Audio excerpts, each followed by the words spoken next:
வணக்கம். வாழ்க வளமுடன். கார்த்திகை மாதம். இந்த கார்த்திகை மாதத்தில் அவ்வளோ ஒரு சிறப்பான விசேஷமான ஒரு மாதம் தான் சொல்லணும். இந்த கார்த்திகை மாதத்தில் பார்த்திங்கன்னா கார்த்திகை தீபம் மட்டுமல்ல, ஐயப்பனுக்கு உகந்த விசேஷமான மாதம் தான். மாலை போடுறவங்க எல்லாமே பார்த்திங்கன்னா இந்த கார்த்திகையில் அவ்வளோ ஒரு விசேஷமான காலம். காவிரியில் நீராடுறது அவ்வளோ ஒரு விசேஷம். 7 ஜென்மாந்திர பாவங்களை போக்கும் இந்த காவிரியில் நீராடுவது எது எப்போ அப்படின்னா இந்த கார்த்திகை மாதம்தான். கார்த்திகை பரணி தீபம், பஞ்சாயத்து தீபம் எல்லாமே இந்த கார்த்திகையில் பார்த்திங்கன்னா மிக அற்புதமான ஒரு மாதமாக தான் இருக்கும். அதே நேரத்தில் பார்த்திங்கன்னா இந்த 5/12/2025 குரு பகவான் பார்த்திங்கன்னா வக்ர பயிற்சி அடைகிறார். குரு வக்ர பயிற்சி அடைகிறார். அவர் பார்த்திங்கன்னா எத்தனை மணிக்கு அப்படின்னு பார்த்தோம்னா 5:25 மாலை. குரு மிதுனத்தில் இருந்து கடகத்துக்கு 5/12/2025 மாலை 5:25 அவர் என்ன ஆகிறார்னா கடகத்துக்கு வக்ர பயிற்சி அடைகிறார். மிக விசேஷமான காலம். இந்த ஓம் என்ற பிரணவ மந்திரம், ஓம்னு நம்ம சொல்கிறோம் பாருங்க, பிரணவ மந்திரம் அது உருவானது பார்த்திங்கன்னா இந்த விசாக நட்சத்திரம் தான். விசாக நட்சத்திரத்தில் உருவானது தான் இந்த ஓம் என்ற பிரணவ மந்திரம். நம்ம சொல்கிறோம் இல்லை, ஓம் முருகப்பெருமானை போற்றி, ஓம் காளிகாம்பா தேவியை போற்றி, ஓம் ஸ்ரீம் முத்துமாரியை போற்றி, எவ்வளோ மந்திரங்கள் சொன்னாலும் அந்த ஓம் என்ற பிரணவ மந்திரம் உருவானது இந்த விசாக நட்சத்திரத்தில் தான். இந்த கார்த்திகை மாதத்தில் பார்த்திங்கன்னா கைஷிக ஏகாதேசி கார்த்திகையில் வரக்கூடிய ஏகாதேசி மிக சிறப்பு. பெருமாளை வழிபடும் பொழுது என்ன வரம் வேண்டுமோ, என்ன நம்ம நினைக்கிறோமோ அது கொடுக்கக்கூடிய பாக்கியத்தை கிடைக்கும். இந்த கார்த்திகையில் வரக்கூடிய கைஷிக ஏகாதேசி அன்னைக்கு பார்த்திங்கன்னா ஏகாதேசி என்று பெருமாளை வழிபடும் போது மிக சிறப்பை தரும். 3/12/2025 புதன்கிழமை பரணி நட்சத்திரம், பரணி தெய்வம். திரு அண்ணாமலையில் பார்த்திங்கன்னா திரு கார்த்திகை தீபம் அன்று ஏற்றுவாங்க. வீட்டிலையும் ஏற்றுவது மிக சிறப்பு. ஒரு சிலர் பார்த்திங்கன்னா இந்த கார்த்திகை தீபம் அன்னைக்கு குத்து விளக்கை தெருவில் ஏற்றி சுற்றி பார்த்திங்கன்னா தீபம் ஏற்றுவாங்க. நிறைய பேர் நான் பார்த்துருக்கேன். நான் வண்டியில் போகும்போது அந்த கார்த்திகை தீபத்தை அன்றைக்கி பார்த்தோம்னா ரோட்டில் பார்த்திங்கன்னா குத்து விளக்கு இருக்கும். குத்து விளக்கு வீட்டில் தான் இருக்கணும், ரோட்டுக்கு வரக்கூடாது. புரியுதுங்களா? வாசலில் பார்த்திங்கன்னா வீட்டு உள்ள தான் குத்து விளக்கு இருக்கணும். தீபம் அகல் தீபத்தை ஏற்றுங்க. பஞ்சபூதங்களினுடைய தத்துவத்தை விளக்கக்கூடியது எது அப்படின்னா அகல் தீபம் தான். அந்த அகல் தீபத்தை ஏற்றும் போது அந்த பஞ்சபூதங்களுடைய தெய்வீக ஆற்றல் நமக்கு கிடைக்க ஆரம்பிச்சிடும். அப்புறம் 5/12/2025 வெள்ளிக்கிழமை பார்த்திங்கன்னா பஞ்சாத்திர தீபம். இந்த 3 நாட்களிலும் பார்த்திங்கன்னா அதாவது 3ஆம் தேதி, 4ஆம் தேதி, 5ஆம் தேதி. அதாவது 4ஆம் தேதி பார்த்திங்கன்னா சர்வாய தீபம், 5ஆம் தேதி பஞ்சாட்சர தீபம். இந்த 3 நாட்களிலுமே வீட்டில் தீபம் ஏற்றி வழிபடுவது மிக சிறப்பு. கார்த்திகை யாருடைய நட்சத்திரம் அப்படின்ட்டு நம்ம பார்த்துக்கிட்டோம் அப்படின்னா சூரியனுடைய நட்சத்திரம் கார்த்திகை தான். நம்ம சொல்கிறோம் அஸ்வினி பரணிங்கிற கார்த்திகைன்னு சொல்கிறோம். ஆக்சுவலாக பார்த்திங்கன்னா கார்த்திகை தான் முதலில் உருவான நட்சத்திரம். ஆக்சுவலாக பார்த்தீங்கன்னா அஸ்வினிலாம் கிடையாது, கார்த்திகை தான் முதல்ல உருவான நட்சத்திரம். நம்ம அந்த பலனுக்காக அந்த மேஷத்தில் வர்றதுனால அஸ்வினி பரணின்னு நம்ம சொல்லிக்கிறோம். அவ்வளோதான் விஷயமே. நிறைய பேர் சொல்லுவாங்க கார்த்திகை தான் முதல் நட்சத்திரம்.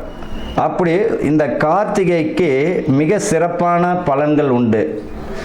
சூரியனுடைய நட்சத்திரம், அதாவது பார்த்தீங்கன்னா 27 நட்சத்திரங்களோட முதல் நட்சத்திரம் கார்த்திகை தான். மேஷத்தில் நம்ம வர தொட்டு அஸ்வினி நட்சத்திரம் சொல்லிக்கிறோம், அவ்வளோதான். சூரியனுடைய நட்சத்திரம் மிக சிறப்பான ஒரு பலன்களை தரக்கூடிய மாதம் தான் இந்த கார்த்திகை மாதம். சரி, இப்போ பலனை நம்ம பார்ப்போம். ரிஷபராசி அன்பர்களுக்கும் நேயர்களுக்கும் ஆனந்த வணக்கங்கள். கார்த்திகை மாத பலன்கள். இந்த ரிஷபராசி எப்படி என்னப்பட்ட ராசி அப்படின்னா, நந்தி பகவான் எப்படி சிவனை காலமெல்லாம் சுமக்கின்றது, ஏதாவது ஒரு சுமையை எப்பொழுதுமே இவர்கள் சுமந்து கொண்டிருக்கணும். அதுதான் இவர்களுடைய ராசியே ரிஷபராசி. கார்த்திகை, ரோகிணி, மிருகசீரிஷம் சூரியனுடைய நட்சத்திரம், சந்திரனுடைய நட்சத்திரம், செவ்வாய் பகவானுடைய நட்சத்திரம். இந்த 3 நட்சத்திரங்கள் உடையவர் தான் இந்த ரிஷிபம். இப்போ இது வரைக்கும் பார்த்திங்கன்னா உங்கள் ராசிக்கு 2ஆம் இடத்துல இருந்த சுபகுரு இப்போ கடகத்தில் வக்ர பெயர்ச்சி அடைந்திருக்கிறார். இது வரைக்கும் பார்த்திங்கன்னா ரிஷப ராசினுடைக்கு பார்த்திங்கன்னா உண்மையிலே நல்ல பலன்கள் தான் தந்திருப்பார். அதாவது பார்த்திங்கன்னா ரொம்ப ஒரு ஆபத்தான நிலையில் காப்பாற்றியும் இருப்பார். மனைவி வழியில் பார்த்திங்கன்னா உத்தியோக ஜீவனங்களையும் இந்த ரிஷப ராசிக்கு கிடைச்சிருக்கும். அதாவது என்னுடைய மனைவிக்கு கவர்மெண்ட் எக்ஸாம் எழுதலை, கவர்மெண்ட் வேலை கிடைக்கல அப்படின்னு நினச்சவங்களாம் நிறைய பேர் என்கிட்ட ஜாதகம் பார்க்க வந்தவங்களே நிறைய பேர் இந்த ரிஷப ராசியில் சக்ஸஸ் ஆகிருக்கு. இப்போ இந்த ராசியில் பார்த்திங்கன்னா இந்த ரிஷபத்துக்கு சுக்கிரன் பார்த்திங்கன்னா ஆட்சி பலமாகவும், சூரியன் புதன் செவ்வாய் பார்த்திங்கன்னா விருச்சிகத்தில் இருக்கிறார், அங்கே செவ்வாய் ஆட்சியாகவும் இருக்கிறார். மீனத்தில் பார்த்திங்கன்னா குரு பகவான், கும்பத்தில் ராகு இருக்கிறது மிக சிறப்பு தான். ஒன்றும் பயப்பட வேண்டாம், என்ன கவனமாக இருக்கணும். இப்போ பார்த்திங்கன்னா உங்களுடைய ராசிக்கு 3ஆம் இடத்துல வந்த குரு பார்த்திங்கன்னா கடகத்தில் குரு உச்சம் தானே, வக்ர பெயர்ச்சி அடைஞ்சிருக்கிறார். இந்த காலகட்டத்தில் உங்களுடைய வேலைகளை செய்வதும் நலம். அதே போல் இடமாற்றம், ஊர் மாற்றம், பதவி பணி உயர்வை கொடுப்பார். பதவியும் கொடுப்பார், பணி உயர்வும் கொடுப்பார். அதில் கவனத்தையும் கொடுத்துடுவார். கவனமாக இருந்துக்கணும். உங்களுடைய வேலையை நீங்கள் செய்யுங்க, அடுத்தவர்களை நம்பி ஒப்படைக்க வேண்டாம். உங்களுடைய வேலையை பார்த்தீங்கன்னா நீங்கள் செய்கிறது நல்லது, அடுத்தவங்களை ஒப்படைக்கலாம் வேண்டாம், நீங்கள் போய் அதை பாருங்கன்னு. கூடுமான வரைக்கும் நீங்கள் அந்த பொறுப்பை எடுத்துக்கிறது நல்லதுங்க. தேவையில்லாத விஷயங்களில் தலையிட வேண்டாம். இந்த ரிஷபராசிக்காரர்களுக்கு பார்த்திங்கன்னா இறை வழிபாடு மிகுந்த நல்ல பலன்களை தந்திடும். அவ்வம்போது பார்த்திங்கன்னா பக்கத்தில் இருக்கக்கூடிய சிவன் ஸ்தலங்களுக்கு போயிட்டு வழிபாடு செய்வதும் உங்களுக்கு மிக அற்புதமான பலனை தந்துடும். செவ்வாய்க்கிழமை வெள்ளிக்கிழமையில் அசைவ உணவை தவிர்ப்பதும் இந்த ரிஷபத்திற்கு மிக யோகத்தை தந்துவிடும். பொதுவாக இந்த ரிஷபராசிக்காரர்களுக்கு பார்த்திங்கன்னா இந்த மாதம் பார்த்திங்கன்னா வரன்கள் அமைவதும், அதாவது பொண்ணு கிடைக்கல, கல்யாணம் ஆகலை, மாப்பிள்ளை சரியாக அமையல நினைப்பவர்களுக்கெல்லாம் அஸ்திவாரம் போடுங்க, நிச்சயதார்த்தம் ஆகிடும். திருமணங்கள், சுபகாரிய திருமணங்கள் முடிவதற்குரிய வாய்ப்புகளும், காதல் பார்த்திங்கன்னா கை கூடுவதற்கு, பெரியவர்களுடைய ஆசீர்வாதத்தோடு கை கூடுவதற்கும் வாய்ப்புகள் உண்டு.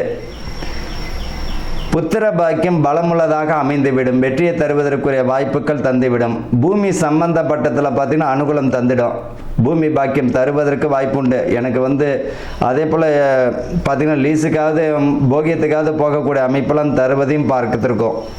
இந்த ரிஷபராசிக்காரர்களுக்கு உங்களுடைய வேலையை நீங்கள் செய்யுங்க. கல்வியில் பார்த்திங்கன்னா வெற்றி பெறுவதற்குரியும் கடுமையான முயற்சிகளும் தந்துடும், அதில் வெற்றியும் கிடைச்சிடும். யாரையும் எதிர்பார்த்து வாழக்கூடாது, வாழ வேண்டாம். இவர் அதை நமக்கு செய்வார், அவர் நமக்கு செய்வார்னு எதிர்பார்ப்புன்னு ஒன்று வச்சுக்கக்கூடாது. பொதுவாகவே இந்த கலிய உலகத்தில் பார்த்தீங்கன்னா எதிர்பார்ப்பு யாரெல்லாம் வச்சுக்கிறீங்களோ ஏமாற்றம் தான் தரும். நம்ம புள்ள நம்மளை காப்பாற்றுவான், அவங்க நம்மளுக்கு செய்வாங்க, இவங்க நம்மளுக்கு செய்வாங்க அப்படின்ற ஒரு எதிர்பார்ப்பு வேண்டாம். அவங்க நம்மளுக்கு செய்தால் சந்தோஷம், செய்யலை அப்படின்னா நம்ம எதிர்பார்த்தது தான் அப்படின்ட்டு போயிட்டே இருந்துடலாம். உங்களுடைய தேவைகளை நீங்கள் தான் பூர்த்தி செய்யக்கூடிய மாதமாக இருக்கும். அதே போல் பார்த்திங்கன்னா முழு வெற்றியை தரக்கூடிய அம்சமும் உண்டு.